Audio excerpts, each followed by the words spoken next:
예수님은 인류 구속 사역 중에 가이사라 빌립보 지방에 이르렀습니다. 이곳은 헤롯의 아들 빌립이 그의 이름 빌립과 또 가이사라 황제의 이름을 따서 자기 자신 빌립과 가이사라 이름을 붙여서 빌립보 가이사라라고 명하였습니다. 이곳은 원래 이름이 파네아스로서 지금은 바니아스로 불리고 있어요. 파네아스, 그 판신을 섬기는 곳인데, 판신은 산림과 야수의 신입니다. 지금도 그 동굴 안에 보면 물이 고여 있고, 사람들이 동굴에 재물을 던지면 동굴 안 물속으로 재물이 들어가면 신이 그 재물을 받은 것으로 생각하고, 혹여나 재물의 피가 물 위에 그냥 있으면 신이 자기의 재물을 받지 않은 것으로 생각한다고 하였습니다. 또 토착민들은 바알신을 섬겼습니다. 그리고 그 앞에는 헤롯이 가이사 아우구스투스에게 아부하기 위해서 판신 제단 앞에 황제 신전을 세웠습니다. 또 그 옆에 로마 신전이 있고 또 여러 가지 신전들이 있었습니다.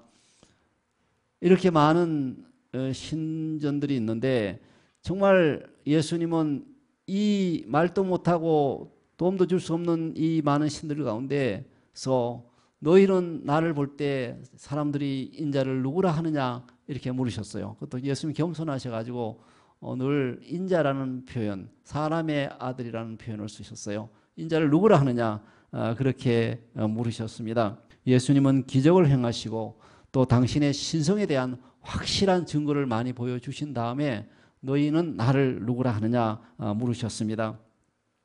예수님이 사람의 생각과 행동을 모르시는 것이 없어요. 그런데 왜 물으셨을까요? 그것은 우리 마음에 그가 누구신가 확실한 믿음이 있어야 너희가 온전히 살 것이다. 그 사랑의 마음이 있었기 때문에 물으신 거예요. 너희는 나를 누구라고 하느냐 이렇게 물으신 것이죠. 사람들이 인자를 누구라 하느냐. 그러니 더러는 세례 요한, 더러는 엘리야, 어떤 이는 예레미야나 선지자 중에 하나라고 합니다. 너희들은 나를 누구라고 하느냐? 너희들은 나와 오랫동안 있었고 또 나와 함께 생활도 했는데 너희들은 나를 누구라고 하느냐? 이렇게 물으셨어요. 그때 시몬 베드로가 대답하기를 주는 그리스도시요 살아계신 하나님의 아들이십니다 라고 고백했습니다. 예, 베드로가 얼마 전에 자기가 하나님의 아들임을 알게 되는 사건이 있었죠. 마태복음 14장 22절 이하에 보면 예수님이 많은 사람을 하루 종일 돌보셨어요. 그 피곤하신 중에도 많은 사람을 고치시고 복음을 전하시고 가르치시고 그리고 사람들을 이제 집으로 보내셨어요. 해 지기 전에 빨리 집에 가라고. 그리고 그런 중에 제자들을 갈릴리 바다 건너편으로 너희 먼저 앞서가라고 또 보내셨어요. 그리고 홀로 산에 올라가서 밤을 새워 이제 기도하시는데 배는 떠나가지고 수리를 떠나서 육지에서 떠났는데 광풍이 심하게 불어가지고 이들이 고난을 당했어요. 근데 예수님이 밤 사경에 새벽 3시가 넘어가지고 제자들이 고난당하는 걸 보면서 밤새워 사랑하는 아버지께 기도하시고 또 우리를 사랑하셔가지고 고난당하는 그의 제자들을 향해서 물리를 걸어가시니까 밤중에 어떤 예수님이 물리를 걸어오시니까 사람들이 유령이라 하여 무서워 소리 질렀습니다. 그러니 예수님께서 난이 두려워하지 말라. 난이 두려워하지 말라. 주님께서 그렇게 말씀하시니까 베드로가 주님 만일 주님이시거든 나를 명하여 오라고 하소서. 예수님 간단하게 그의 말을 받으셔서 오라 하시니 베드로가 물리를 걸어갔잖아요. 근데 베드로가 두려워서 물에 빠지는지라 날 살려주세요 외치니까 예수님께서 즉시 손을 내밀어 그를 물에서 건지시고 배에 올리시니 바람이 그치고 잔잔한지라 사람들이 모두 그가 하나님의 아들이심을 고백했습니다. 예수님은 무리들이 바라던 그리스도 곧 메시아로 판명되었습니다. 그는 신성도 또 인정이 되었습니다. 여기서 참 중요한 교훈이 있는데요. 사람은 누구나 주님 안에서 확신 있는 경험을 해야 합니다. 하늘이 무너지고 땅이 꺼져도 내가 붙들고 놓지 않을 그러한 확고한 믿음이 있어야 되는 겁니다. 허무하고 먼지같이 공허한 인생에 거룩하신 하나님이 우리 안에 들어올 때 우리는 살아나고 영원히 살게 되는 것입니다. 사랑의 하나님은 허물로 죽은 우리를 그리스도와 함께 살리셨고 또 함께 일으키사 그리스도 안에서 그와 함께 하늘에 앉히셨습니다. 예수 그리스도는 최후 승리자이십니다. 그의 지체된 우리도 최후 승리자로 이 땅을 살아가야 되는 것입니다. 우리는 하나님으로부터 나서 그리스도 예수 안에 있고 예수는 하나님으로부터 나와서 우리에게 지혜와 의로움과 거룩함과 구원함이 되셨으니 그리스도가 우리의 생명입니다. 그가 우리에게 모든 필요한 모든 것을 공급해 주시죠. 이제는 내가 사나 내가 아닌 내 안에 그리스도가 사십니다. 이러한 진짜 나가 세상에서 하나님의 자녀로 나타나게 되는 것입니다. 누구든지 그리스도 안에 있으면 새로운 피조물이라 이전 것은 지나갔으니 보라 새 것이 되었도다. 우리는 이제 주의 영으로 말미암아 점점 그리스도와 같은 형상을 이루어가고 있습니다. 이런 확신에 찬 열매를 맺을 때 우리 인생에 어떤 문제가 다가온 순간에도 자신의 인생을 끝내야 하는 순간이 아니라 오히려 치유 변화의 순간임을 깨닫게 되는 것입니다. 그리스도 안에서 살아나는 체험을 통해 주께서 내 삶에 개입하셨고 앞으로도 개입하시며 나를 살려주실 것이다 라는 확신을 가지게 됩니다. 주님 말씀에 순종하여 초자연적인 체험을 하면 주님이 하나님의 아들이심을 압니다. 환난의 물속에 빠져 익사하려 할 때도 주여 날 살리소서라는 우리의 기도에 즉시 손 내밀어 붙잡으시는 주님을 내가 만날 때 우리 하나님의 아들이시구나 라고 고백을 하게 되는 것입니다. 제가 어릴 때 홍순환 낙동강을 건너다가 몸이 물살에 휩쓸려 이게 죽음이구나 공포에 빠졌을 때도 주님은 손을 내밀어 저를 붙잡아 주셨습니다.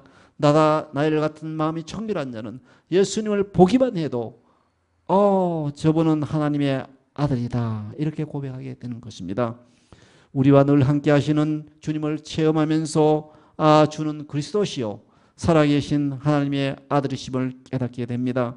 우리의 전적 원형인 그리스도의 형상을 이루어가는 진정한 나 자신이 될 때 우리 자신이 될 때 주님은 그리스도시요 살아계신 하나님의 아들이십니다 라고 고백을 하게 됩니다. 수많은 병자들이 주님으로부터 치유를 받고 여호와는 치료의 하나님이라고 찬양했습니다. 미리 예비해 주신 주님을 만나고는 여호와 이르라고 하였습니다.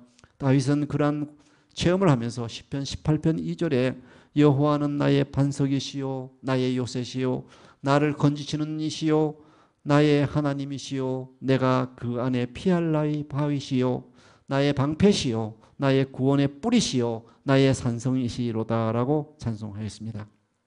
여러분 이 시간 우리에게 예수님이 물으십니다. 너희는 나를 누구라고 하느냐? 베드로는 주는 그리스도시요 살아계신 하나님의 아들이십니다. 주는 그리스도시요 살아계신 하나님의 아들이십니다 라고 고백했습니다.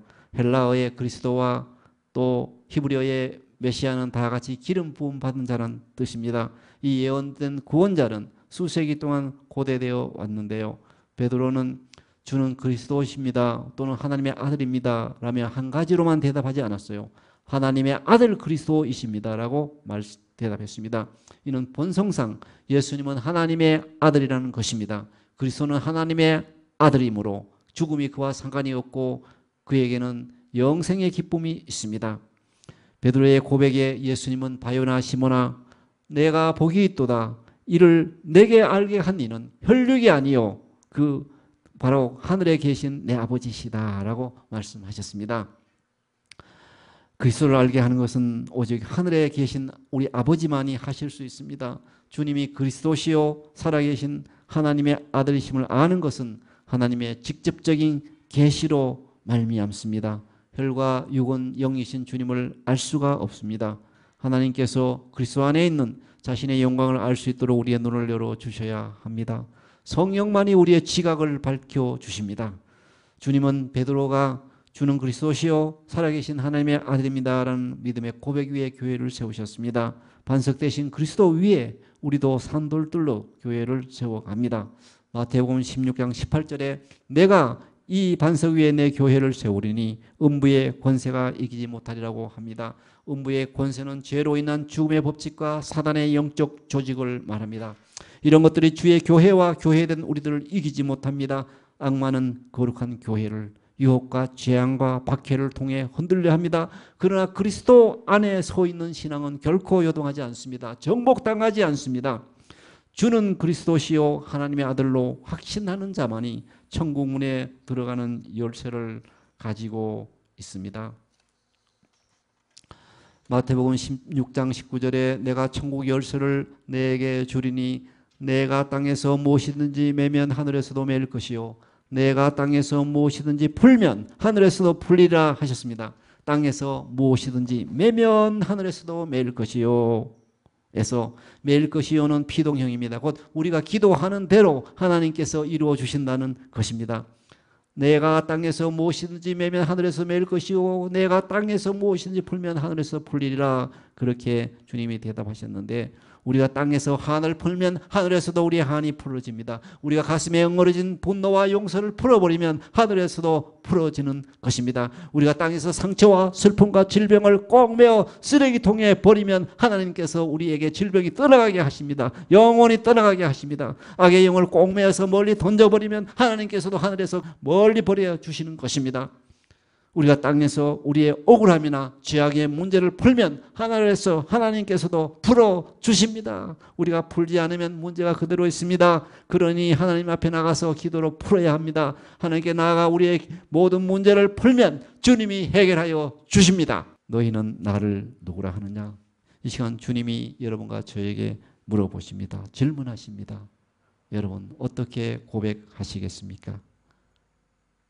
바라기는 하나님의 계시로 인해서 주는 그리스도시요 살아계신 하나님의 아들이십니다라고 고백하는 우리 모두가 되기를 축원합니다. 아멘.